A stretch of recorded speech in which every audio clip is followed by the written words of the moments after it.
चलो, hello guys and welcome to Skynomics academy. मेरा नाम सुनील कुमार यादव है और आज से हम लोग मनी एंड बैंकिंग को स्टार्ट कर रहे हैं, मतलब करने वाले हैं। ठीक है, और उसमें सबसे पहला पार्ट जो होगा वो हम लोग मनी के बारे में पढ़ेंगे। उसके बाद फिर हम लोग बैंकिंग की तरफ चलेंगे, क्योंकि बिना पैसा का बैंक कैसे चलेगा। तो सबसे पहले हम लोग पैसे के बारे में पढ़ेंगे भाई, कि पैसा आता कहाँ से, सप्लाई ऑफ मनी होता क्या है और किस तरीके से पैसा जो है वो डिफाइन हुआ है। पुराने जमाने में किस तरीके से चीजों को खरीद और बिक्री की जाती थी और आज के जमाने में किस तरीके से क्या किया जाता है। ठीक है, उसके बाद फिर हम लोग बैंक की तरफ चलेंगे। इसमें थोड़ा सा न्यूमेरिकल वाला पार्ट भी है, जिसमें मनी मल्टीप्लायर के बारे में बात किया जाता है। ठीक है, दो है भाई, कभी कंफ्यूजन मत करना। इन्वेस्टमेंट मल्टीप्लायर जो है वो theory of income and employment वाले चैप्टर में है। ठीक है, और मनी मल्टीप्लायर यहाँ पर है कि बैंक जो है, जितना भी पैसा बैंक के पास आता है वो कितना गुना पैसा बना सकता है एक बैंक, उसके बारे में है। ठीक है, तो ये वाला जो टॉपिक है मनी मल्टीप्लायर, वो अपने आप में ही बहुत इंपॉर्टेंट टॉपिक है। ठीक है, इधर फोकस। ठीक है, अब आगे आते हैं सबसे पहले दो चीजें, कि भाई पुराने जमाने में पैसा तो होता नहीं था, तो पुराने जमाने में किस शब्द का इस्तेमाल होता था? एक बार्टर सिस्टम का इस्तेमाल होता था। किसका? Barter system. बार्टर सिस्टम का मतलब होता था कि अगर एक पर्सन, मान लो कि एक पर्सन को अगर राइस चाहिए, इसको नीड क्या है भाई, ऐसे समझो। ठीक है, इसकी नीड क्या है? पहले जमाने में एक पर्सन है जिसका नाम है चिंटू। ठीक है, अब जो चिंटू है, चिंटू की नीड है, मान लो चिकन खाने का मन कर रहा है भाई इसके पास। ठीक है, नीड है इसके पास चिकन, और इसके पास है क्या? अभी है क्या? है क्या भाई? है क्या इसके पास? है, मान लो कि राइस है, तो राइस चिकन तभी तो खाएगा। इसके पास राइस है और चिकन इसको नीड है। दूसरा जो बंदा है, दूसरा जो है, मान लो मिंटू।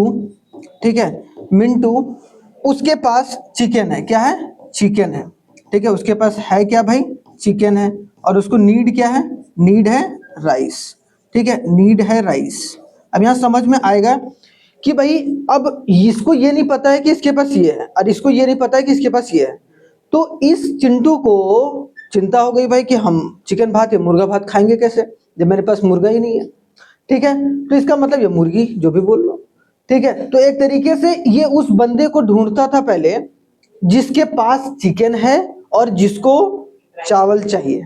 तो यहाँ देखो, डबल कोइंसिडेंस ऑफ वांट्स बहुत जरूरी है। यहाँ पर एक वर्ड है, डबल कोइंसिडेंस ऑफ वांट्स, मतलब दोनों चीज जो इसके पास है और जो वो पाना चाह रहा है, वो इंसान वैसे सेम इंसान को ढूंढेगा जिसको वो उल्टा चाहिए। उल्टा मतलब जो इसको नीड है उसके पास होना चाहिए, और जो दूसरे को नीड है वो इसके पास होना चाहिए। समझ रहे हो? तो पहले ऐसे होता था, मतलब कमोडिटी के बदले कमोडिटी। तो ये क्या करेगा भाई, ये इसको चावल देगा, ये इसको चावल दे दिया, और ये इसको चिकन दे दिया, तो दोनों फिर चिकन भात खा रहे हैं, कोई दिक्कत नहीं है। तो यहाँ पर है किसके? तो चावल सारे भाई, ऐसा थोड़ा ना इसके पास उतने ही चावल थे, जब एक्सेस था तभी तो वो बेचना चाह रहा है। ठीक है, या फिर मान लो किसी को चिकन खाना चाह रहा है, रोटी चिकन खाना चाह रहा है, तो अगर ऐसे बात करोगे तो, कि अगर पूरा चावल दे दिया तो ये मान लो कि इसके पास वीट था, इसके पास गेहूं था। ठीक है, तो समझ में आया? तो इस तरीके से पहले जमाने में चेंज होता था, कमोडिटी के बदले कमोडिटी को एक्सचेंज किया जाता था, क्योंकि पैसा जो था वो एक मीडियम के रूप में काम नहीं कर रहा था उस वक्त। क्योंकि पहला बोला जाए बार्टर सिस्टम क्या होता है, it is a system of exchange where goods are exchange for goods, जिसको हम लोग सीसी इकोनॉमी भी बोलते थे। सीसी इकोनॉमी का सिंपल सा मतलब है कमोडिटी टू कमोडिटी इकोनॉमी। ठीक है, कि कमोडिटी के बदले कमोडिटी को ही दिया और लिया जाता है। ठीक है, समझ में आया क्या होता है बार्टर सिस्टम?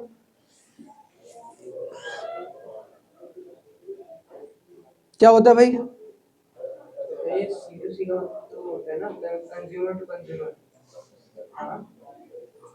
सी टू सी अगर लिखा गया तो ऐसे ही नहीं, वो C to C, B to C. ठीक है, B to C business to consumer वो अलग है। यहाँ पर सीसी इकोनॉमी मतलब कमोडिटी कमोडिटी इकोनॉमी, जहाँ पर कमोडिटी के बदले कमोडिटी को एक्सचेंज किया जाता है। ठीक है, वैसे इकोनॉमी को हम लोग बार्टर इकोनॉमी बोलते थे, और ऐसे सिस्टम को हम लोग बार्टर सिस्टम बोलते थे।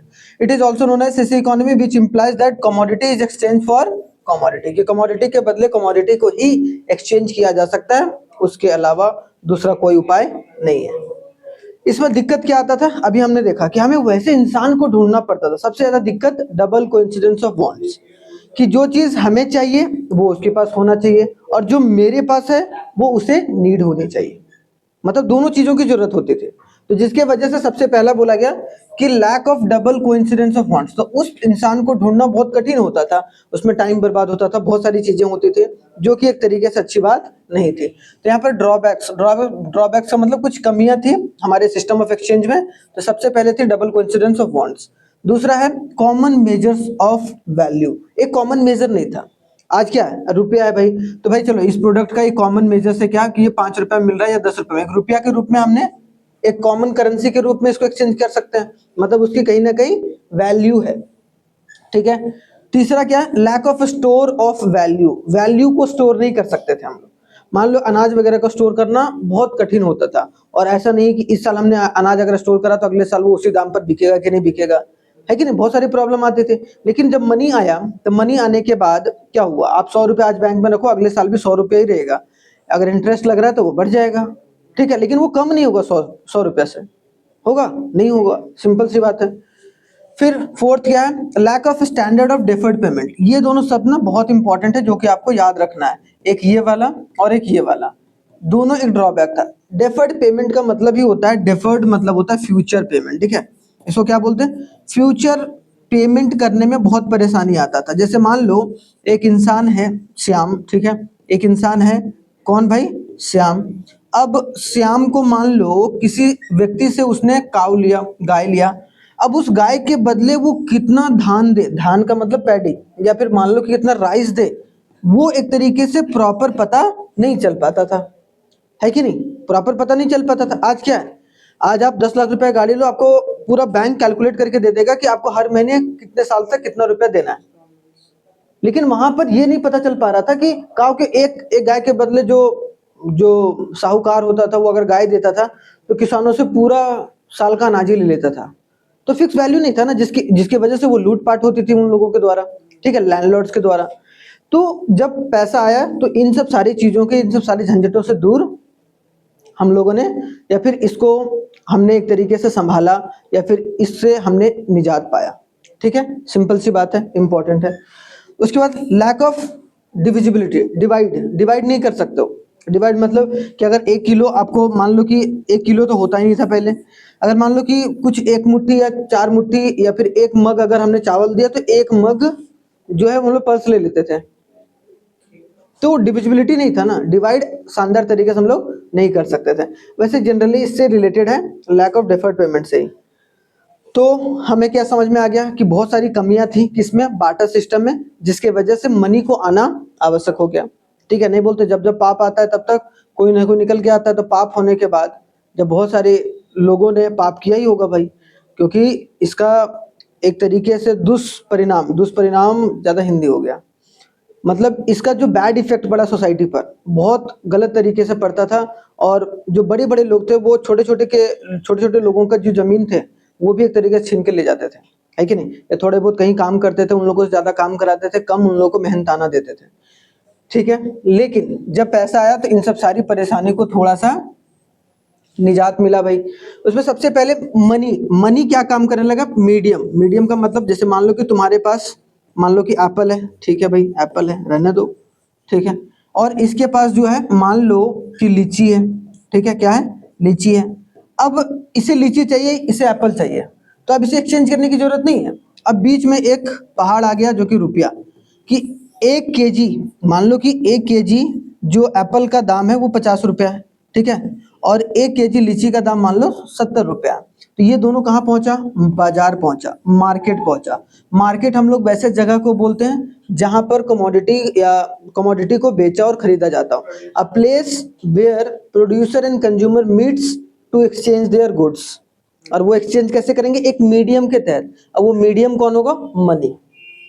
ठीक है, तो मतलब क्या है कि अगर इसके पास 70 रुपया है तभी वो लीची खरीद पाएगा, सिंपल सी बात है, और अगर इसके पास 50 रुपया है तभी वो एप्पल खरीद पाएगा, सिंपल सी बात है। या फिर जिसको नीड होगा, जिसके पास पैसा है, वो आराम से एक्सचेंज कर सकता है, सिंपल सी बात है कि नहीं। तो मनी आने के बाद आसान हो गया लोगों का जीवन, या फिर लोगों के बीच का जो कंफ्यूजन था वो एक तरीके से दूर हुआ। तो मतलब क्या, money is the commodity that is commonly accepted. मतलब क्या, मनी क्या है, एक कमोडिटी है, पैसा रुपया क्या है, एक कमोडिटी है जिसको एक तरीके से एक्सेप्ट किया जाने लगा, एक कॉमन रूप के रूप में अगर देखा जाए medium of exchange and measures of value, कि किसी भी चीज की वैल्यू को बता रहा था और उसको एक्सचेंज करने में पैसे का जो है वो लेन देन किया जा सकता है। सिंपल सी बात है। तो मनी आने के बाद क्या हुआ, एक बहुत बड़ा रिफॉर्म आया था।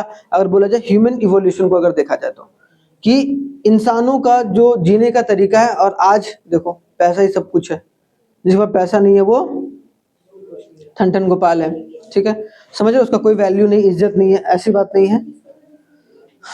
जरूरी है पैसा, बहुत जरूरी है, ठीक है। अब देखो आगे लीगल डेफिनेशन ऑफ मनी क्या होता है। अब ठीक है, मनी आ गया भाई, तो उसके ऊपर लीगैलिटी भी तो आएगी। ऐसा तो नहीं है ना कि मनी आ गया तो जैसे तैसे जितना छापो मन उतना छापो, छापते जा रहे हो, उसका कोई डेफिनेशन नहीं है। नहीं, डेफिनेशन है। तो अगर देखा जाए लीगल जो डेफिनेशन ऑफ मनी क्या है, according to the definition money is anything, money एक ऐसा चीज है, ठीक है, which has a legal power to act as a, जैसे मान लो कि आप 2000 रुपया का नोट अभी लेके चले जाओगे तो दुकानदार के पास, तो क्या उसे वो एक्सेप्ट करेगा? नहीं। क्यों? क्योंकि वो लीगल मनी नहीं है। क्योंकि उसका जो पावर है, या वो एक फिएट जो मनी है अब नहीं रहा, या वो लीगल टेंडर नहीं रहा, ठीक है। क्या रहा? लीगल टेंडर उसका खत्म हो गया। सिंपल सी बात है। और वो खत्म कौन करता है? सरकार करती है, ठीक है। Legal and act as a medium of exchange and discharge debt. Discharge debt का मतलब कर्ज को चुकाने में जो मदद करे। कौन करता है भाई? मनी करता है, ठीक है। Legally money can be of two types, दो तरीके के होते हैं। एक तो लीगल टेंडर मनी होता है और एक फिएट मनी, और दूसरा होता है नॉन लीगल टेंडर या फिर फिड्यूसरी मनी। दोनों को याद रखना है, ठीक है, कि मनी दो जैसा। एक होता है चेक, चेक भी तो एक मनी एज एक्ट करता है। आपने मान लो कि 50 लाख का सामान लिया या फिर 5 लाख का सामान लिया, गाड़ी लिया, आपने चेक से पेमेंट किया, कोई दिक्कत नहीं। या फिर आप पूरा कैश में पेमेंट करो या फिर अपने बैंक से ट्रांसफर करो, वो भी तो मनी है। तो दो तरीके से मनी को डिफाइन करते हैं लीगली। सबसे पहले लीगल टेंडर। लीगल टेंडर जैसा कि मैंने बताया, लीगल टेंडर मनी वैसा मनी होता है, या फिएट मनी वैसा मनी होता है जो सरकार के द्वारा जो है वो एक तरीके से बोला गया कि हाँ भाई इसका इस्तेमाल जो है वो किया जा सकता है कोई भी चीज को एक्सचेंज करने में, ठीक है। और ये जनरली क्या होता है? करेंसी होती है। जो भी कंट्री की करेंसी, करेंसी में दोनों चीज आती है भाई, नोट्स प्लस कॉइन्स। जब नोट्स और कॉइन्स मिल जाते हैं तो सरकार के द्वारा जितना भी नोट्स और कॉइन्स ये बोला गया कि हाँ भाई इसका इस्तेमाल किया जा सकता है लीगली, तो वो किसके अंदर आएगा? फिएट मनी या फिर लीगल टेंडर मनी के रूप में, ठीक है। The money issued by the legal authority of the economy such as coins and currency notes are referred to as a legal tender of money और अ फिएट मनी। तो याद रखना, legal tender money को ही हम लोग क्या बोलते हैं? फिएट मनी भी बोलकर चलते हैं। This can be further classified into limited and unlimited legal tender. लेकिन याद रखना कि अगर कोई भी कंज्यूमर अगर इसको ये दे रहा है, ठीक है, किसी प्रोड्यूसर को, और वो उस सामान को एक तरीके से खरीदना चाह रहा है, तो अगर वो फिएट मनी दे रहा है, ठीक है, या फिर लीगल मनी दे रहा है, तो वो एक्सेप्ट करने से मना नहीं कर सकता। जैसे 500 रुपया, अभी का 500 रुपया है भाई नोट जो है, अगर उसका इस्तेमाल कर रहा है और वो सामने वाला बंदा है वो मना कर रहा है कि हम नहीं लेंगे, हम चेक से पेमेंट लेंगे, तो उस पर लीगल एक्शन लिया जा सकता है, ठीक है। क्यों? क्योंकि वो लीगल पैसा लेने से मना कर रहा है, ठीक है। दूसरा बात होता है जो कि नॉन लीगल टेंडर होता है ये money. Non legal tender money या फिड्यूसरी मनी, जैसे चेक है, आप मान लो मेरे को पेमेंट कर रहे हो चेक में, तो मैं मना भी कर सकता हूँ और तुम मेरे ऊपर केस भी नहीं कर सकते हो। क्यों? क्योंकि वो नॉन लीगल टेंडर मनी है। सरकार ने उसे लीगल नहीं माना है, लेकिन एक ऐसा मनी माना है जिसका इस्तेमाल करके आप गुड्स एंड सर्विस को एक्सचेंज कर सकते हो। मतलब उसको बैंकिंग सिस्टम को थोड़ा सा आसान बनाने के लिए, ताकि बड़ी ट्रांजेक्शन, मान लो कोई 5 लाख रुपया निकाल रहा है, तो 5 लाख रुपया लेके डिक्की में जा रहा है, चोरी हो गया, चेक को तो आराम से आप कर लो, कोई दिक्कत नहीं है वो। तो इसी वजह से फिड्यूसरी मनी का जो है इजाद हुआ है, जिसके थ्रू जो है वो एक तरीके से क्या हो, चीजें आसान हो लेकिन जो है इम्पॉसिबल ना हो। हाँ बताओ। हाँ डिनाई कर सकते हैं, क्योंकि वो फिड्यूसरी मनी है, उसको एक सुविधा के लिए बनाया गया, बैंक अपनी सुविधा के लिए बनाया उसको, और सरकार उसको मान्यता दी है बस। लेकिन वो नॉन लीगल टेंडर मनी है, ठीक है, याद रखना। जैसे देखो the form of money which is backed by the trust, वो ट्रस्ट से ही तो है।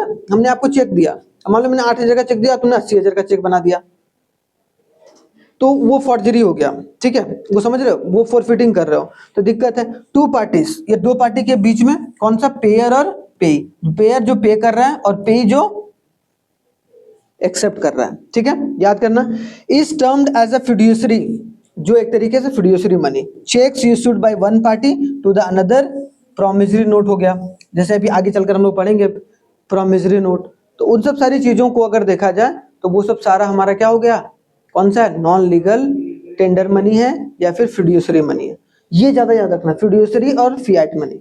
फिएट मनी लीगल पैसा जिसको एक्सेप्ट करने से मना नहीं किया जाता, इसको मना भी किया जा सकता है, और जनरली इसमें चेक होता है। एग्जाम्पल दोनों का याद रखना है, ये चेक होता है और वो क्या होता है, वो सब फिएट मनी, क्योंकि वो आप लीगल पैसा ट्रांसफर कर रहे हैं, चेक ट्रांसफर नहीं कर रहे हो ना, लीगल ही तो है, सिंपल सी बात है। दूसरा जो है डेफिनेशन, दूसरा जो डेफिनेशन है वो क्या है हमारा, according to this definition money is anything that is generally accepted as a means of exchange and at same time act as a measures and store of value, है कि नहीं, हाँ या ना। एक तो एक्सचेंज के रूप में इस्तेमाल होगा, उसके साथ ही साथ वो वैल्यू को मेजर करेगा और वैल्यू को स्टोर भी करेगा। जैसे क्या, जैसे मान लो कि आपके पास कार है, तो कार की कोई ना कोई वैल्यू है, वो आप किससे पता लगा रहे हैं, वो किससे पता लगा रहे हैं, मनी से ना। पैसा नहीं रहता तो क्या उसकी वैल्यू का पता चल पाता नहीं। दूसरा, अगर आप 50 लाख रुपया जो है वो अपने अकाउंट में आप रखे हो, तो वैल्यू को स्टोर भी तो कर रहा है, वो वैल्यू को क्या कर रहा है, स्टोर कर रहा है। तो जब हम लोग लीगल और नॉन लीगल को छोड़ दें, या फिर दूसरे तरीके से बात करें कि वो मेजर वैल्यू को मेजर कर रहा है या फिर उसको स्टोर करने की बात कर रहा है, तो वो कौन सा डेफिनेशन हो जाएगा, फंक्शनल डेफिनेशन ऑफ मनी, कि किस तरीके से काम कर रहा है। ठीक है, मीडियम ऑफ एक्सचेंज तो काम कर ही रहा है। ठीक है, मीडियम ऑफ एक्सचेंज में हम दो चीज का इस्तेमाल कर सकते हैं, fiat money and fiduciary money का। जो फिएट मनी होता है उसको लीगल टेंडर मनी भी बोलते हैं, जिसमें करेंसी होता है। फिड्यूशियरी मनी जिसमें चेक, जिसमें एक पार्टी और दूसरे पार्टी के बीच में ट्रस्ट होता है, उसकी वजह से वो इशू किया जाता है। सिंपल सी बात है, हाँ या ना, हो गया। आगे अगर देखा जाए, आगे अगर देखा जाए क्या है, evolution of money, evolution of money. अब इवोल्यूशन ऑफ मनी बहुत इंपॉर्टेंट है। इवोल्यूशन की हमारे देश में या पूरे ऑल ओवर द वर्ल्ड में मनी का इवोल्यूशन कैसे हो, कैसे कैसे मनी जो है वो आया। सबसे पहले, money finds its origin facilitate that needs to exchange and overcome the drawbacks of barter system. कि मनी आने के बाद जो है बार्टर सिस्टम जो है वो खत्म हो गया और मनी जो है वो एक्सचेंज के रूप में इस्तेमाल किया जाने लगा। दूसरा, अगर देखा जाए, वेरियस फॉर्म्स ऑफ मनी इस ड्यूरेशन के बीच में जो है वो आए। पहला क्या है, कमोडिटी मनी। कमोडिटी मनी का जैसे पर्ल्स वगैरह इस्तेमाल होता था, सी सेल्स, सॉल्ट वगैरह, जैसे कमोडिटी, जैसे कोई भी कमोडिटी के बदले कोई भी कमोडिटी एक्सचेंज किया जाता था। तो पहले क्या था, हाँ, फिक्स प्राइस नहीं कि भाई इतना ही देंगे इतना ही लेंगे, हाँ, तो मतलब फिक्स प्राइस नहीं बोलेंगे हम लोग, फिक्स अमाउंट ऑफ कमोडिटी के बदले हम फिक्स अमाउंट ऑफ कमोडिटी, मतलब मान लो कि एक मन, पहले बोलते थे मन, एक मन चावल। पहले के अगर जमाने के देखो, मैं दादी वगैरह बताती थी, एक मन चावल। पहले वो ना एक उसको बोलते हैं, एक आता था इतना ब्रास टाइप में रहता था, वो एक गोल सा रहता था, ठीक है, ऐसे करके, ठीक ऐसे करके, और इसमें भाई एक मन बोलते थे हम, एक मन या कुछ बोलते थे उसको, मतलब इस तरीके का होता था जिसमें आइडियली के रूप में, आइडियल्स के रूप में इस्तेमाल होता था एक कमोडिटी को दूसरे कमोडिटी से एक्सचेंज करने के लिए।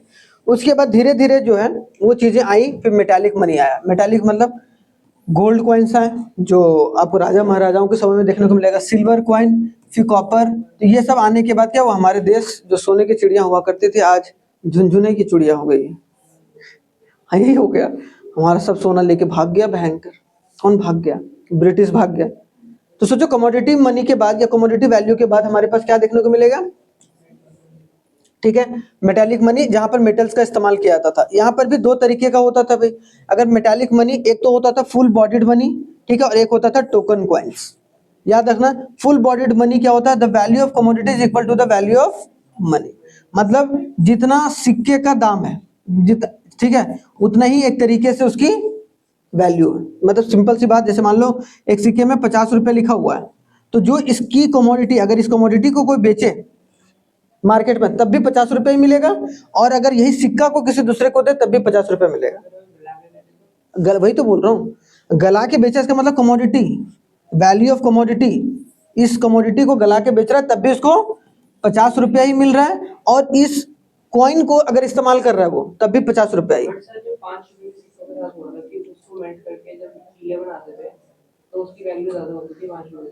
कब, कौन सा किला, तो 5 रुपए की सिक्के अगर मान लो कि आज के जमाने में अगर होता, सोचो आज के जमाने में अगर मान लो कि सिल्वर कॉइन है, सिल्वर कॉइन में 50 रुपये लिखा हुआ है, तो क्या उस 50 रुपये का वैल्यू 50 रुपये के बराबर है? नहीं, क्योंकि कमोडिटी की वैल्यू ज्यादा है इन कंपेयर टू जो उस पर लिखा हुआ है। समझ रहे हो? तो उस वक्त था, लेकिन अभी नहीं है ना। और वो धीरे धीरे उस वक्त 50 रुपये का ही चांदी आ जाता था, 500 रुपये का ही सोना आ जाता था, बहुत सारा। तो उस वक्त की बात अलग थी, अभी कुछ बात अलग है, ठीक है। लेकिन यहाँ पर token coin whose value as a money exceeds as the value of commodity, जिसका क्या वैल्यू एज अ मनी उसका एक्सीड हो जाता है वैल्यू ऑफ कमोडिटी। जैसे मान लो आप अगर 500 रुपये का नोट गला के देखो, 500 रुपये भी नहीं, 2 रुपये भी नहीं मिलेगा तुमको। समझ रहे हो? तो इसका मतलब वो क्या है, एक तरीके से बोल सकते हैं कि value of money exceeds the value of commodity. समझ गया? ठीक है। या फिर इसका दूसरा रूप देख सकते हैं कि value of commodity, value of commodity वो ज्यादा है in compare to value of, ठीक है। समझ रहे? तो इन सब सारी चीजों को हम लोग क्या बोलते हैं भाई? टोकन कॉइन्स बोलते हैं। आगे आते हैं, फिर उसके बाद जैसे खत्म हुआ मेटालिक मनी, क्या आ गया? पेपर। पेपर का प्रिंटिंग का इजाद हो गया था चाइना की वजह से। अगर 10th में पढ़ा होगा आपने, लास्ट में चैप्टर है प्रिंटिंग कल्चर, ठीक है। तो यहाँ पर पेपर मनी मतलब money made up of paper is known as paper money. इसको बहुत तरीके से क्लासिफाई किया गया। पहला representative paper money, convertible paper money और इनकन्वर्टेबल पेपर मनी। सबसे पहले representative paper money, representative which backed by the equivalent amount of gold and a silver reserve. मतलब क्या कि अगर उस जितना उस अमाउंट में लिखा हुआ है, मतलब या उस कागज में लिखा हुआ है, उतना ही जो है उसका गोल्ड की वैल्यू होगी। मतलब अगर कहीं भी बेचेगा तो उतना ही उसको मिलेगा। सिंपल सी बात, इक्विवेलेंट है जो भी वो मेटल्स के साथ एक्सचेंज कर रहा है, ठीक है। जैसे मान लो कि आपका कोई बॉन्ड पेपर टाइप में है, तो बॉन्ड पेपर रहता है ना भाई, जितना लिखा हुआ रहता है उतना ही का वो कागज का वैल्यू रहता है। हाँ, तो वो सब सारी चीजें रिप्रेजेंटेटिव मनी के रूप में। कन्वर्टेबल पेपर मनी बोलते हैं। गवर्नमेंट या सेंट्रल बैंक ने एश्योर करा है कि कन्वर्ट आइदर गोल्ड सिल्वर और एट अ फिक्स्ड रेट।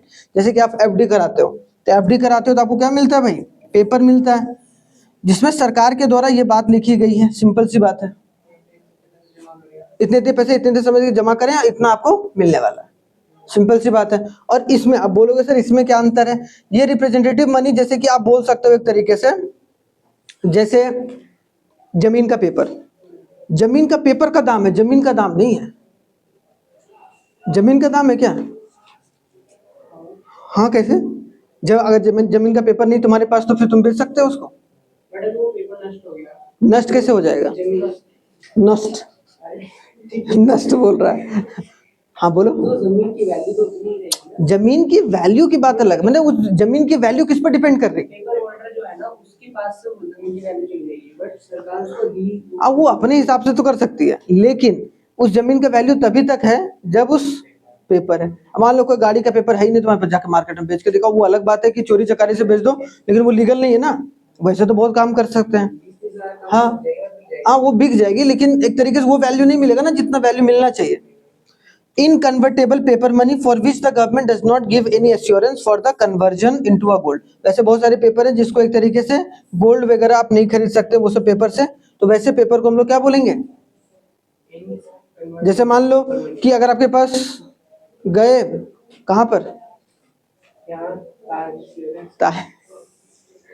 अरे आप ये कोर्ट में स्टैम्प पेपर लिया, स्टैम्प पेपर के बदले बोल दो जाके मेरे को पैसा दे देगा नहीं, तो वो सब सरकार उसको एक तरीके से अलाउ नहीं करी। अब हर एक पेपर कन्वर्टेबल नहीं होता। क्या स्टैम्प पेपर को गिरवी रख दोगे? हाँ, वो अलग बात है। तो वो गिरवी का बात अलग है ना, यहाँ पर हम पेपर मनी के बारे में बात करें, गिरवी के बारे में क्यों जा रहे हो?